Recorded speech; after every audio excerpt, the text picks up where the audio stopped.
Okay, update tayo dito ngayon sa Tagum City. Siyempre, no?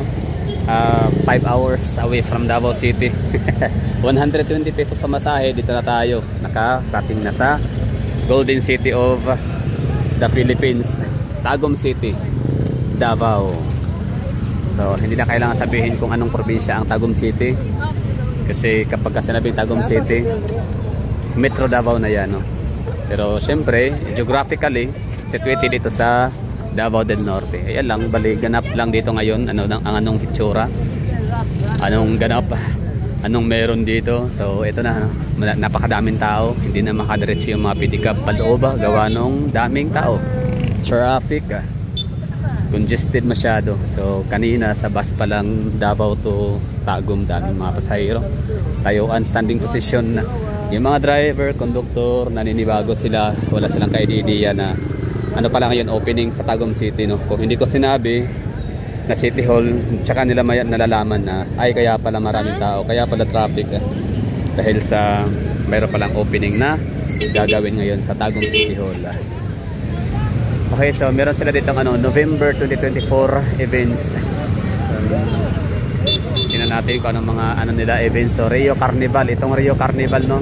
At yun yung carnival sa Davao City na minsan matatagpuan sa Crocodile Park sa may Diversion Road, minsan sa may Mapa Corner, GP Rizal, na minsan ay matatagpuan sa basta kung saan na lang yan sila magpipwesto sa Davao City. Rio Carnival na napakamahal ng mga rides.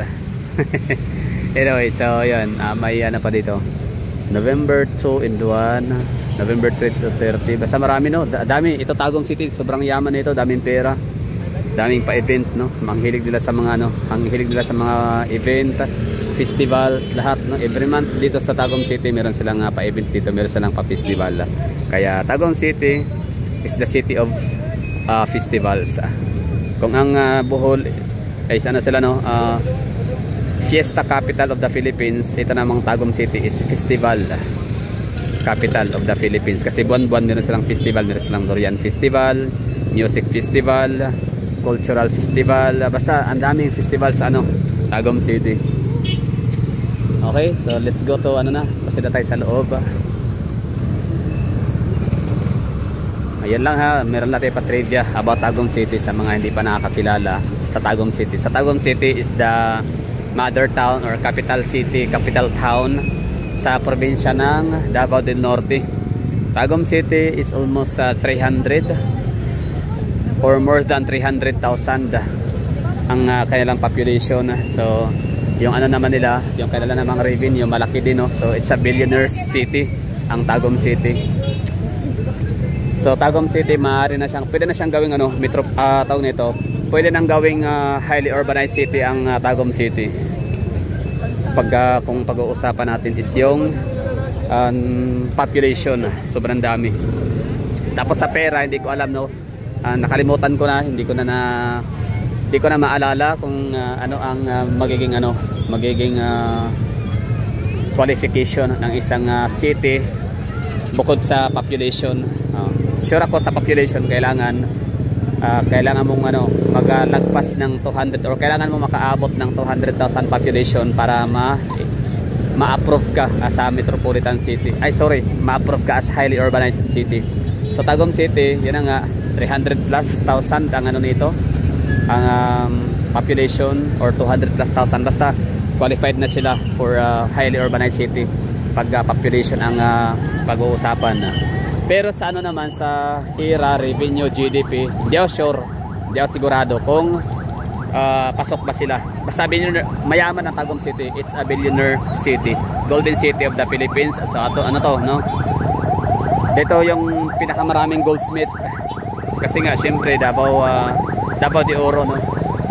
Is a golden valley or gold capital sa Davao, sa buong probinsya sa buong Pilipinas. Dito naman ang goldsmith sa Tagum. Dito yung sharing, dito gagawing yung mga ginto, no? Dito ang bintahan sa may Tagum City. So for example, kilala niyo naman siguro si Maris Racal. I don't know if kilala niyo si Maris Racal. So si Maris Racal is taga Tagum City ho yan, na ang family business ho nila is goldsmith. Alright. So pasok po tayo dito, daming tao, grabe oh. Hindi magkangayaw. Kasi ngayon opening.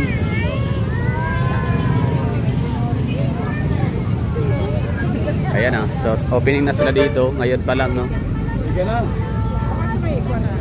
Balon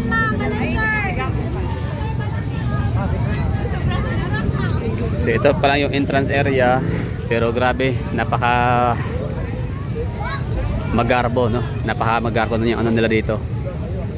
Tapos mas lights. Mas daming tao. So iwan ko lang kung meron pa tayong ano doon no, pwestong mapupuntahan.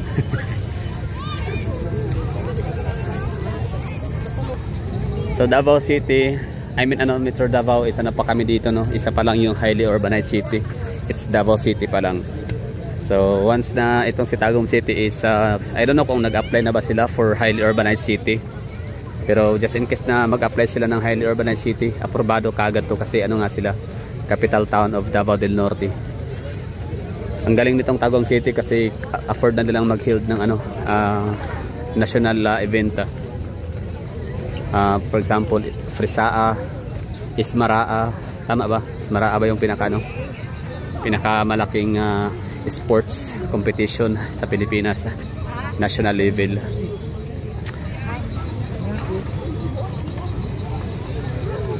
So sa Tagum City, meron din silang ano ngayon, under construction na SM. Tapos ang mga shopping malls nila dito, meron silang Gaisano Mall, SCC Mall, Gaisano Grand, Robinsons, City Mall. Di ba? 5, ang dami. Sama pa natin yung ano, syempre GS Gaisano, percent pa rin no. Existing pa rin yung ano nila. Yung mall na napakaluma. GS Gaisano Mall. GS Gaisano.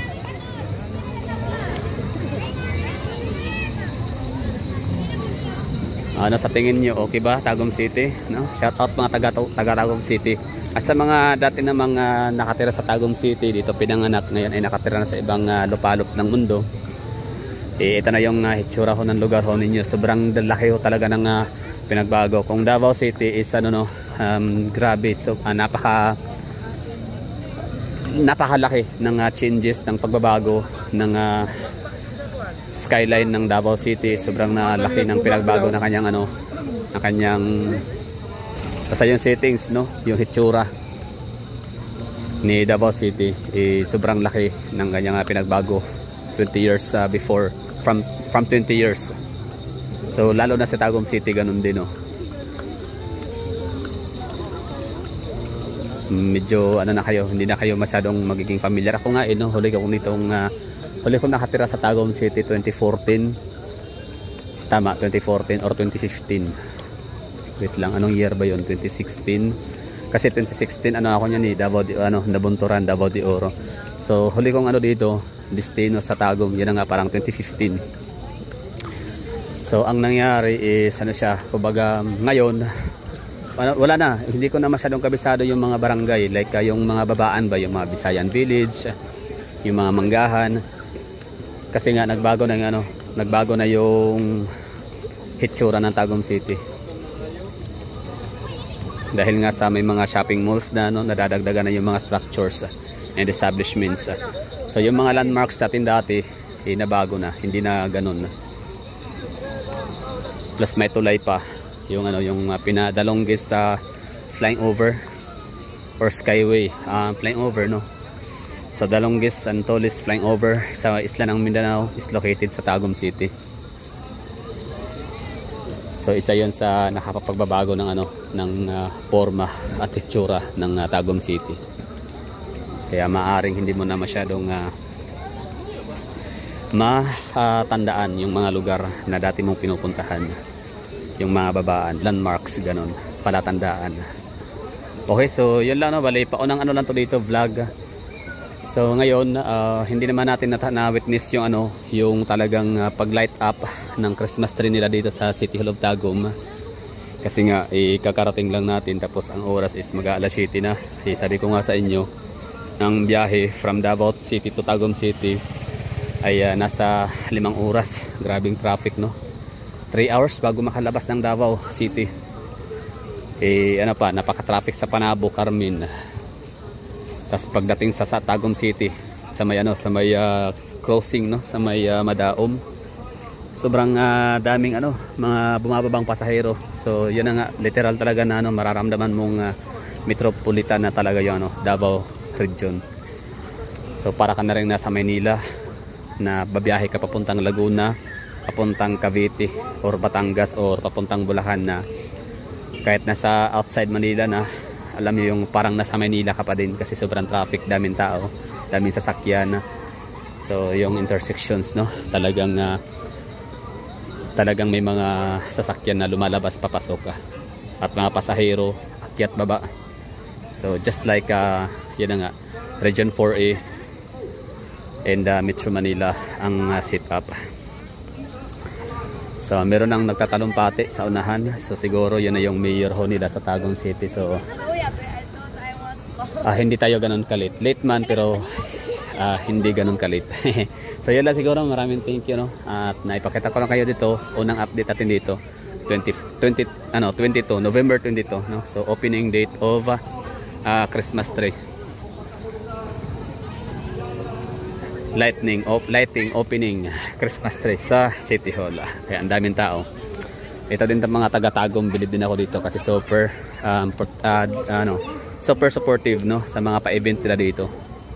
Kaya yung mga negosyo, mga mga small business owners, talagang survive ho talaga sila. Kasi may mga tao hindi naman pwedeng lalabas dito na walang pambiling quick ano. So dapat meron kang pambiling quick para magutom, yun, meron kang matutusok-tusok diyan sa gilid.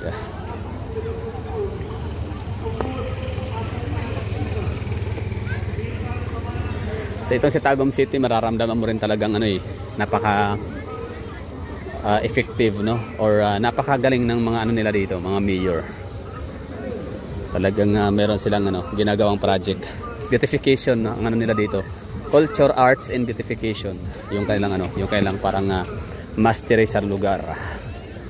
Mataas man ang din, may mga crimes, mataas din ang crime rate sa Tagum City. Pagdating sa safety, yun nga, maraming mga salvage, mga hold up, basta marami na may mga crime rates ng mga naitalahi rito sa Tagum City. So yun lang yung medyo sana i-workout ng nila city government. Pero pagdating sa pagandahan and arte, di ba, pa-event na ganito, so talagang expertise to ng Tagum City government. Doon sila nag-excel.